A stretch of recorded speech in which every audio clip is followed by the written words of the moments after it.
ส่วนบรรดาเผ่าจัดพิธีแถลงข่าวงานวัฒนธรรมชนเผ่า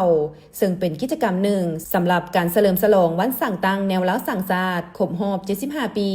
เพื่อเป็นการประกอบส่วนโดยพันขยายมติตกลงของคณะประจำศูนย์กลางแนวเล้าสั่งศาสตร์ในการจัดตั้งปฏิบัติกิจกรรมต่างๆเพื่อคำนับหับตนพิธีเฉลิมฉลองวันสั่งตั้งแนวเล้าสั่งศาสตร์ครบรอบ75 ปีให้เป็นขบวนการฟดฟื้นในวันที่ 4 กรกฎาคม 2025 ผ่านมานี้โดยให้เกียรติเข้าร่วมของท่านคำไหลศรีประเสริฐห้องประธานผู้ประจำการศูนย์กลางแนวเล้าสั่งศาสตร์ท่านนางจันทจรวงศ์ใส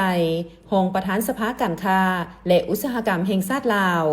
ท่านผู้วงศ์พามิสิทธิ์กรรมการศูนย์กลางแนวเล้าสั่งศาสตร์คณะที่ปรึกษาเวียกงานชนเผ่าประธานส่วนบรรดาเผ่าพร้อมด้วยภาคส่วนเกี่ยวข้องและสื่อมวลชนเข้าร่วมท่านผู้วงศ์พามิสิทธิ์ได้แถลงข่าวผ่านสื่อมวลชนว่า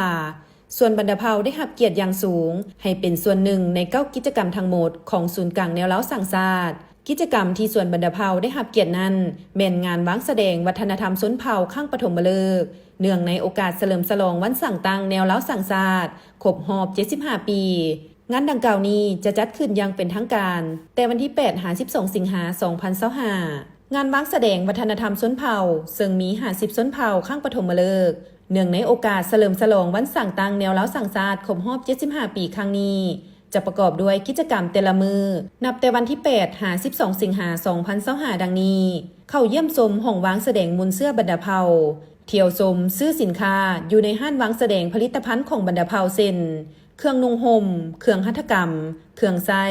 และอาหารของชนเผ่าต่างๆที่มีลักษณะเอกลักษณ์เฉพาะเผ่าสมกันเดินแบบผ้าลายนาคสมศิลปะลำวงลาวหับฝังศิลปะเสียงแคนลาวซึ่งศิลปะดังกล่าวได้ถูกหับฮ้องเป็นมรดกโลกมาแล้วนอกจากนั้นจะได้หับสมการแสดงศิลปะของแต่ละชนเผ่า